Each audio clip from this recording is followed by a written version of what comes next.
the irresistible force against the immovable object. Arsenal versus PSG in the Champions League final in Budapest on the 30th of May. My brother keeps telling me this as he is an Arsenal fan. Great. Anyway, I didn't do a video yesterday, so sorry about that, because I was like, I want to kind of combine these videos together, just talking about both teams and where I think the final ends up going. And I want to start backwards. So I actually want to start with the PSG game against Bayern Munich, because look, in the first leg, we saw one of the best games that we've seen in the 2020s, I would say. Probably the best game. And everyone was saying this isn't going to replicate it. And it didn't, look. But it was different because there's more pressure on this game, right? This is the defining game. This is the one that's actually going to be like, do you actually get to the final or not? So it was in the Bayern Munich Stadium in Allianz Arena. And before the first leg, I actually mentioned that I don't think Bayern are the best team, and I thought PSG would go through. The reason is because I assess sort of defense, midfield, and attack of both teams. And in the quarterfinals, when Bayern played Real Madrid, although Bayern went through, Real Madrid created so many chances on the transition. And that was because the midfield was almost getting bypassed at Bayern Munich. Look, they've got good players in there, but like Kimmich is getting on a bit now. You've got Pavlovic, who is good. And then Musiala, who's a number 10 at the end of the day. Like, he's not really going to, he's not like a domineering figure. He's really good, really agile, and I love him the way he plays. But in terms of controlling a game, not so much. And I think last night, look, we saw PSG take an early lead through Ousmane Dembele. Kvaratskhelia, which I mentioned in the first leg, I said he was literally up there with the best wingers in the world. Last night showed it again. He can just go on either side, and I think that's what makes it so hard to defend against. Like, he can go on the left, he can go on the right, inside out, whatever it is, it literally doesn't matter. And he can come on the right and play there as well. He played amazing, I thought. I thought Desiree Doué had a really good game as well. And just speaking on Desiree Doué, I thought that, you know what he was doing, which reminds me of, like, I remember Drogba said he used to do this when he was at Chelsea. He took early shots, and like, what he does is he'll take a touch and it looks like he's going to shoot, and then he'll take another touch and then like a little back lift and just like hit the ball. And a couple of times Noah made very good saves from him, because Desiree Doué was getting shots off left, right, centre, and I thought he was really good when he kind of drove through the middle of the pitch. And now, in contrast, what Bayern Munich didn't do was sort of the rotations that you see from PSG.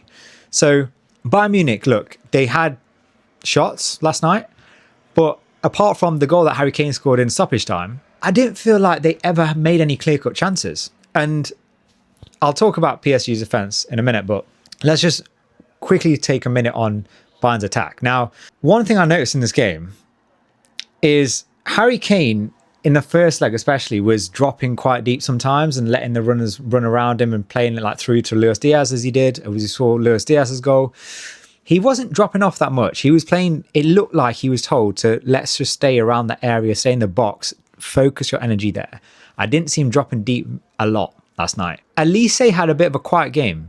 And you know what it was? The only time I saw him really do something was when he actually drifted in from the right and actually drove through the middle of the pitch. A bit like his goal that he scored in the first leg. And I was like, annoyed that he just didn't do more of that, because that came quite late in the game. And he was quite isolated, I felt as though, on the right-hand side because of that. I thought Luis Diaz tried to come in a little bit, which did affect the game here and there.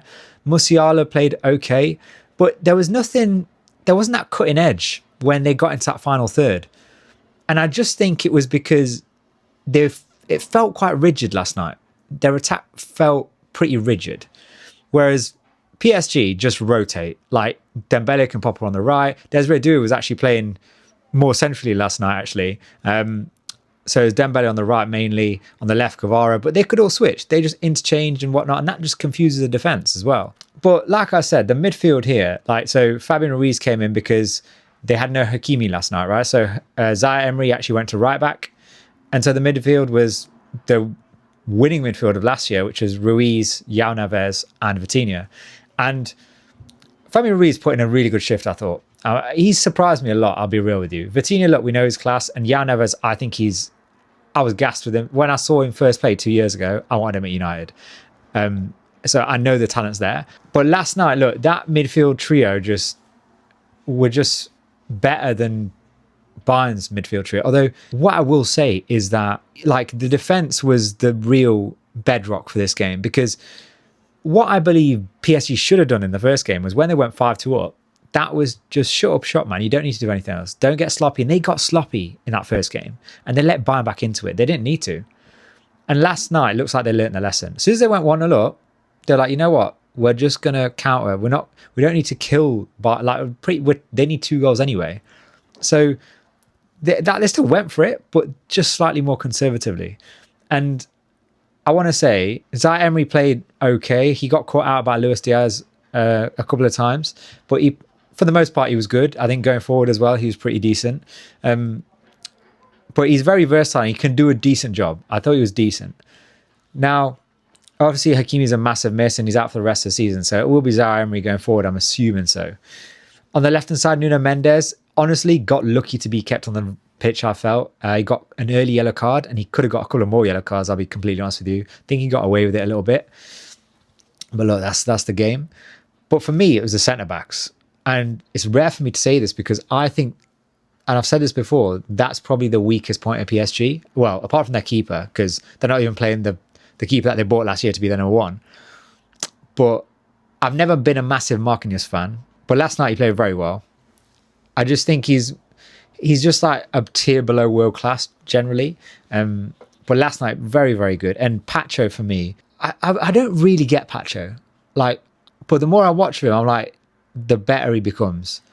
And last night he was imperious. This guy was putting his body on the line. He was blocking, he was tackling, he was getting, one thing that he did, he just engaged very early. He got in front of players. As soon as he saw a loose ball, boom, he's there, getting his head to everything. And he was a domineering figure. And he kept Kane under wraps, honestly. Like, him and Marquinhos did amazing to keep that front three kind of quiet. And then I thought the keeper played pretty well as well. Like, I know, like, I think they're going to get a new keeper in the summer, right? Because this is their second keeper, essentially, who's just taken the number 1 spot.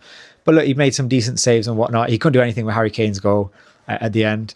But all in all, I thought, yeah, look, PSG, and then you got Barcola coming off the bench, man. Like, what is this team? This is genuinely, and look, they're in their second final now. Now, it's rare that teams get to 2 finals in a row. And when they do, usually they've lost the first one. So this is a massive opportunity for PSG to become the second team in Champions League history. So Champions League started in the early 90s to win back-to-back Champions Leagues. I was good when Man United weren't the first team to do it. In 7-08 we won it, and then 08-09 we got to the final and lost to Barca. But they will be up there with the Real Madrids, who did a three-peat 10 years ago now. And they have such a young team, a verve about them, and energy about them. And look, if they do it, they deserve to be seen as one of the greatest teams we've seen in the Champions League, for sure. And I believe that they can do it. It's just about them keeping their focus, really. If they want to play, they are the best team in the world by a mile. And yeah, it's just the way Luis Enrique has them all singing from the same hymn sheet. Credit needs to go to him, because PSG was shocking before he came. Let's be real. When they had and look, Neymar's one of my favorite players of all time. But when they had Neymar, Mbappe, Messi, look where that ended. But yeah, honestly, like, they deserved it, in my opinion. I thought Bayern they just didn't do enough. They just didn't have that extra. Like I said, I felt as though, look, Kompany's done well to get into a semi-final, but I feel as though you really saw the difference between Enrique and Kompany here. I thought he should have just been a bit more fluid with his front three. It was just a bit too rigid for me. That's all I would say. And this game could have gone a different way if that was the case. But to be honest, I think PSG could have, any time they wanted to, they could have scored in this game. That's just the way that they are built, to be honest with you. And for me, like, I said that the winner would come from this side of the draw. I think most people said that anyway. But now I think PSG are pretty strong favourites to go into the final, which is against Arsenal. And Arsenal played Atletico Madrid a day before. And they deserve to go through. As much as it pains me to say this, they deserve to go through. I thought Atletico didn't really turn up. It was actually more so to do with Arsenal, I think. Mars Lewis-Skelly has played the last couple of games now for Arsenal in centre mid, ahead of Zubimendi. And he's given this kind of new energy to the midfield, because Zubimendi's a bit of a metronome, let's say. Lewis-Skelly has bags of energy. And one thing he always does is looks to play forward. Zubimendi doesn't always have that. And I think that's really affected the way that Arsenal are playing a lot quicker. It helps attacks essentially form quicker, and you can get the ball into the box and get shooting opportunities a lot quicker. And I think the beneficiaries of that have been Gyökeres, and the main beneficiary has been Saka as well. And Saka's actually turned this team around as well. I would say Lewis Skelly and Saka together. I think Saka trusts Gyökeres a bit more now. As much as I hate Gyökeres, and I think he is still crap, he played well against Atletico Madrid. And yeah, look, it just seemed as though Arsenal got the job done. They weren't amazing, but they got the job done. I thought they over-celebrated at the end, act like they've just won the Champions League. That's why I hope they get battered in the final. Hope it's like last year's final. But look, no, they do deserve it. And I think that one thing I want to discuss, and I'll do this in a different video, is sort of how one player in the attacking three has to be sort of the main guy, and that can really, once you know your role, that can really help progress a team. But look, we have the final, and I think the only weakness that PSG have going into the final, really, well, I'd say their keeper's a weakness and their right back position, just because Hakimi's not going to be there.